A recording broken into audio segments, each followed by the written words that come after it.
Vinod sir, अब ये भी बता दीजिए कि जब अब टैक्स फॉर्म के लिए हम जब बैठेंगे सिलेक्ट करने के लिए कि कौन सा आईटीआर फॉर्म मेरे लिए सही है, तो उसमें क्या क्या ध्यान रखना है, आपको कैसे सिलेक्शन करना होगा, किस आधार पर आप सिलेक्ट करेंगे अपने लिए सही फॉर्म?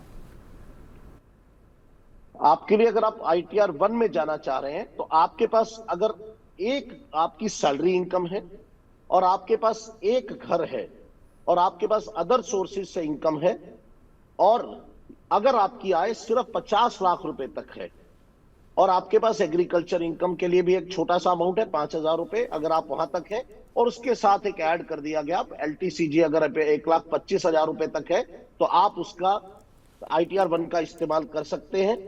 इसी तरह से आईटीआर 4 जो है वो आप उस केस पे यूज करते हैं जब आप कोई प्रिजम्पटिव इनकम ले रहे हैं 44AD में, 44AD में या 44AE में। अगर आप ट्रांसपोर्टर हैं, प्रोफेशन में हैं, तो आप इसका इस्तेमाल कर सकते हैं आईटीआर 1 और 4 का।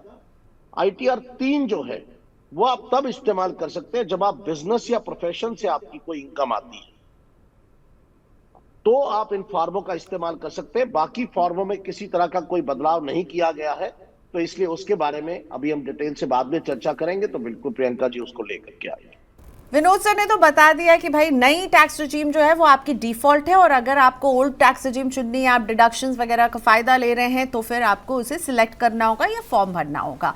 लेकिन ये मुझे बताइए, सरकार ने अभी जो न्यू टैक्स रजीम में स्लैब बदले, टैक्स रेट को कम किया, जिस पर मैंने और आपने काफ़ी बातचीत भी की थी, वो जो है जिसमें 4 लाख हो गई है बेसिक एग्जेम्पशन लिमिट, और 12 लाख तक अगर आपकी आय है तो कुछ भी आपको नहीं देना होगा टैक्स, वो वाले नियम तो अभी नहीं लागू होंगे ना? इस कंफ्यूजन को दूर कर दीजिए। उसके लिए तो जब मैं रिटर्न 2026 में भरूंगी तब उसका फायदा लूंगी। विनोद सर, बिल्कुल प्रियंका जी, वो बजट फरवरी 2025 में आया था और वो एप्लीकेबल होता है कि जो पैसा अब 1 अप्रैल 2025 से 31 मार्च 2026 के बीच में कमाया जाएगा, उस पर अगर आप 12 लाख रुपए तक कमाते हैं तो टैक्स नहीं लगेगा।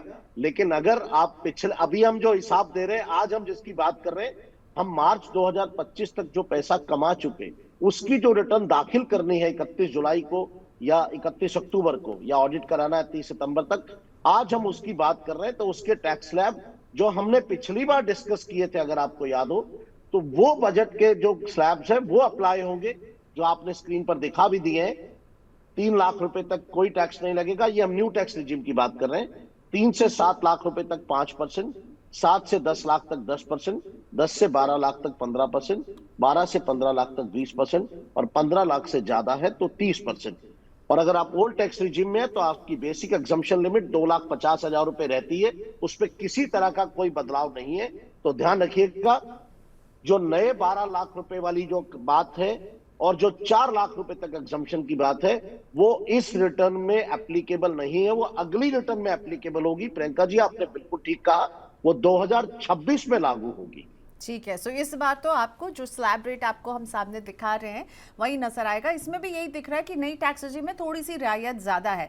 अब सबसे बड़ा सवाल ये रहता है कि कैसे मैं चुनूं। विनोद सर, क्या टिप्स हैं टैक्स पेयर्स के लिए जब वो रिटर्न फाइल करेंगे? क्योंकि ये ऑप्शन तो है कि अगर मान लीजिए मैंने साल की शुरुआत में कहा था कि मैं ओल्ड में भरूंगी और मैंने डिफ़ॉल्ट सेटिंग से न्यू को हटा के ओल्ड सिलेक्ट कर दिया, और अब मुझे लग रहा है साल के एंड में कि मैं शायद न्यू टैक्स स्लैब में ही जाऊं तो ज़्यादा अच्छा रहेगा, तो मैं ये स्विच कर सकती हूँ ना? तो मैं कैसे डिसाइड करूँ कि मुझे ओल्ड में अपना टैक्स भरना चाहिए? कुछ इनकम की कोई लिमिट है जिस पर आपने कुछ कैलकुलेशन किया हो कि आपके लिए ओल्ड बेहतर है या आपके लिए न्यू बेहतर है? ये मैं कैसे इस डिसीजन पर पहुंचूं? देखिए, सबसे तो जरूरी यह है कि अगर आपको डिडक्शंस लेनी है, अगर आपको ओल्ड टैक्स रिजीम में रहना है, तो आप क्या 2 लाख रुपए का हाउसिंग लोन का रिबेट ले रहे हैं, एचआरए का रिबेट ले रहे हैं, क्या आप एटीसी का पूरा रिबेट 1,50,000 रुपए का ले रहे हैं, क्या आप मेडिक्लेम का पूरा रिबेट ले रहे हैं अपना और अपने पेरेंट्स का। सिमिलरली एटीसीसी डी, एसीसीसी डी 2 और जितने भी सेक्शन 80 के रिबेट्स हैं जिसको हम ओल्ड टैक्स रिजीम के अंदर जो अवेलेबल है, अगर वो आप लेना चाहते हैं, पहली बात तो तभी आप ओल्ड की बात कीजिए अगर आपने वो सेविंग्स की हुई है, तो या उसका उस तरह के आपके आपने लोन्स पे ऑफ किए हैं। अगर वैसा कुछ नहीं है तो आपको सिर्फ और सिर्फ न्यू टैक्स रिजीम में जाना है। 90% से ज्यादा लोगों के लिए आज भी न्यू टैक्स रिजीम जो है वो ल्यूक्रेटिव हो गया है। मैं फिर से कहूंगा ये सरकार का लाडला बच्चा था और सरकार ने इसको प्रमोट करके आगे कर दिया है। तो अब ओल्ड टैक्स रिजीम बहुत कम रह गया है। लेकिन अगर आप ये सब कुछ कर रहे हैं तो कुछ 15 लाख या कुछ 16 लाख की कोई अमाउंट थी, मुझे याद नहीं आ रहा, आपने और हमने कैलकुलेट किया था, आप कोई स्लाइड से देख लेंगे। वो अमाउंट तक अगर आपने फुल रिबेट लिए हुए हैं तो थोड़ा सा डिफरेंस ओल्ड टैक्स रिजीम में आता था। बट मैं फिर भी कहूंगा कि आप किसी तरह की परेशानी से बचने के लिए न्यू टैक्स रिजीम जो है ये बहुत अच्छा है। इसमें कोई डॉक्यूमेंट रखने की जरूरत नहीं है। सरकार किसी तरह का स्क्रूटनी नहीं करती है। कोई आप रिबेट अगर नहीं ले रहे हैं तो बिल्कुल भी सोचिएगा नहीं, न्यू टैक्स रिजीम में चले जाइए, क्योंकि अगले साल वैसे भी न्यू टैक्स रिजीम जो है वो बहुत लुक्रेटिव है पहले से भी ज्यादा।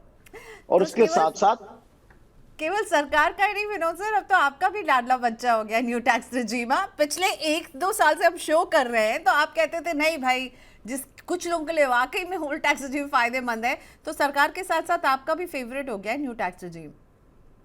बहुत सिंप्लीफाइड है एक्चुअली, सरकार बहुत सिंपल कर रही है और मुझे लगता है हमको सरकार का साथ देना चाहिए। सरकार अगर कुछ चीज आसान करती है तो उसका फायदा उठाना चाहिए।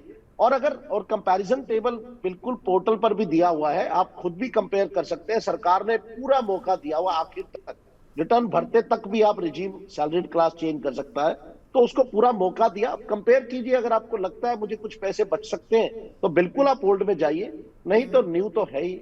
वैसे मैं भी आप ही के कैंप में हूँ। मुझे भी पहले ना लगता था कि नहीं, ओल्ड टैक्स रिजीम में मुझे ज़्यादा बचत हो रही, पर जब मैंने पिछले साल एक्सरसाइज किया इस कंपैरिजन को तो मैंने भी पाया कि न्यू टैक्स रिजीम मेरे लिए ज़्यादा बेनिफिशियल है। कोई पेपर का झंझट नहीं, कुछ सबमिट नहीं करना है, सीधा सीधा आप भरो, जितना कमा रहे हो उस पर टैक्स। एनीवे, अब बहुत इंपॉर्टेंट ये भी प्रियंका जी ये भी बता दीजिए, आपको टैक्स बचे भी थे, बहुत पैसा बचा भी था। आप सीए, आप सब जानते हैं। अच्छा